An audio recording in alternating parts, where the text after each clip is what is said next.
Loneliness can feel crushing, even with hundreds of social media friends. I know because I struggled too, until I found strategies that actually worked. So, in this video, I'm going to show you 5 simple and surprising ways to finally overcome loneliness, no matter how connected you're online.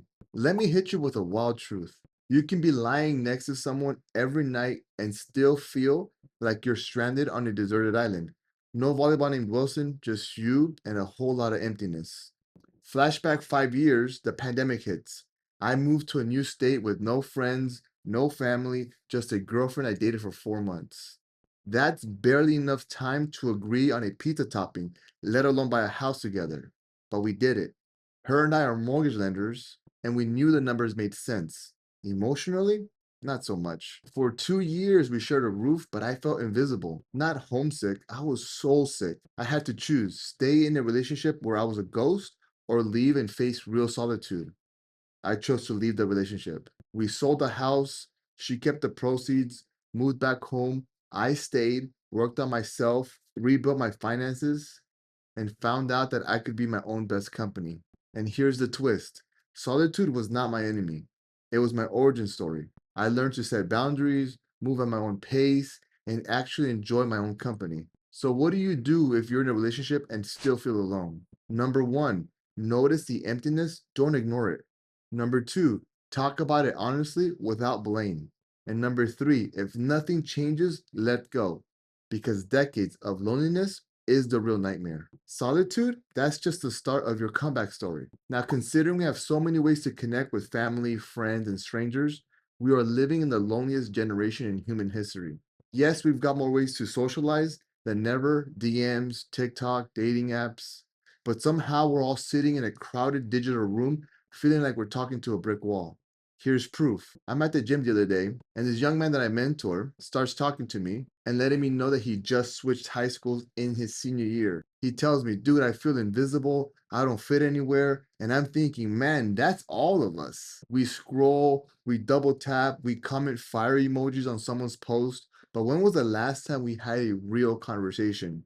One where you actually remember what the other person said. So I hit him with some truth. If you want to actually connect, not just collect a follower, be genuinely interested in people. Don't just wait for your turn to talk. Ask them about their weirdest hobby, remember their dog's name, listen like you're a detective trying to solve a case, not just waiting for your turn to rant about leg day. And here's the kicker: relationships are an exchange of value. I'm not saying you have to swap Pokemon cards every time you talk, but real relationships are a two-way street. So if I let you be your weird, authentic self, let me be my weird, authentic self back, and that's how you build something real. So the next time you're tempted to scroll by, try this. Ask a real question and listen for a real answer and see what happens. You might just find out you're not so alone after all. But you might be entering or right in the middle of your lonely chapter.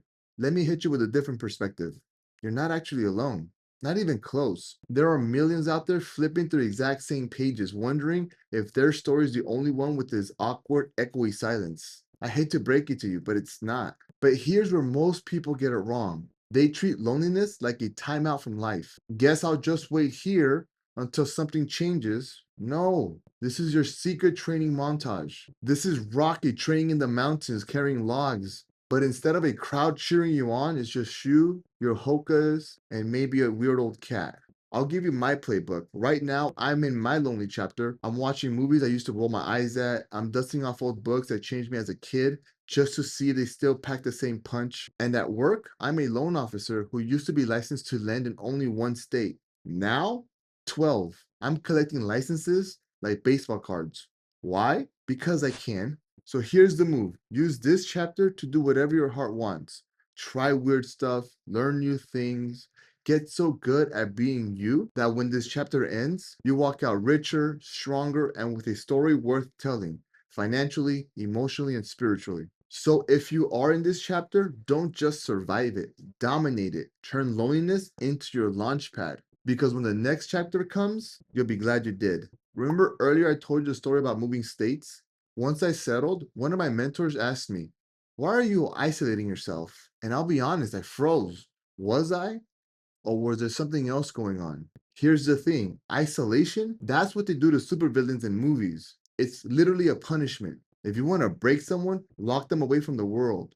But solitude, that's a power move. That's you choosing yourself. I wasn't running from anyone. I wasn't hiding. I was just enjoying my own company. And let me tell you, a man who can eat alone, that man is unbreakable. If you can sit at a table, just you, your thoughts, and actually like the person across from you, congratulations. You've unlocked a cheat code in life. Look, I'm 38, no wife, no kids. Sometimes I get hit with a wave of loneliness, sure, but it passes because I remember my life, my beat, my rules. I don't even know what most people are doing. And honestly, I don't care. So here's your move. Stop chasing the next shiny thing. Forget what everyone else says will make you happy. Turn inward. Build your own peace, like laying bricks for a fortress inside your mind. And when you're solid on the inside, everything good outside just hits different. Trust me. So, how do you use this? Next time you're alone, don't freak out, lean in, ask yourself, am I punishing myself or am I powering up? Spend time with you. That's where the real strength is. But have you ever looked around and realized, wow, if I disappeared tomorrow, the only ones who would notice are the people who work at the front desk of the gym and maybe my boss if payroll gets a little weird? That's me. New city, no roots, no family dinners, no late night messages saying let's go grab some tacos. Just me, a bunch of semi familiar faces, and two cats. But here's the twist, those two cats, they're my VIPs. I don't have to walk them, bathe them, or teach them any tricks. All I have to do is make sure the food bowl isn't empty, the water's fresh, and the litter is clean. And in return, I get the occasional head bump, a surprise cuddle, and best of all, proof even when I'm solo, I'm not alone. So if you are in your lone wolf era and are thinking, man, it's getting kind of echoey in here, don't rush out looking for a soulmate or roommate just yet. Try a pet. You don't need to be ready for a relationship or lifelong commitment to another human, but a pet, that's comfort on four legs, or maybe two wings if you're into birds. The bottom line is sometimes the best way to fill an empty apartment and an empty heart is with a little purr, a wag, or a chirp. So, how do you apply this? If you're feeling that solo sting, swing by your local animal shelter or rescue, see who you vibe with. You don't have to adopt right away. Just meet a few furry or feathery faces. You just might find the companion you didn't know you needed. Now you're going through your lonely chapter and crushing it. But that little voice in your head still whispers, not good enough.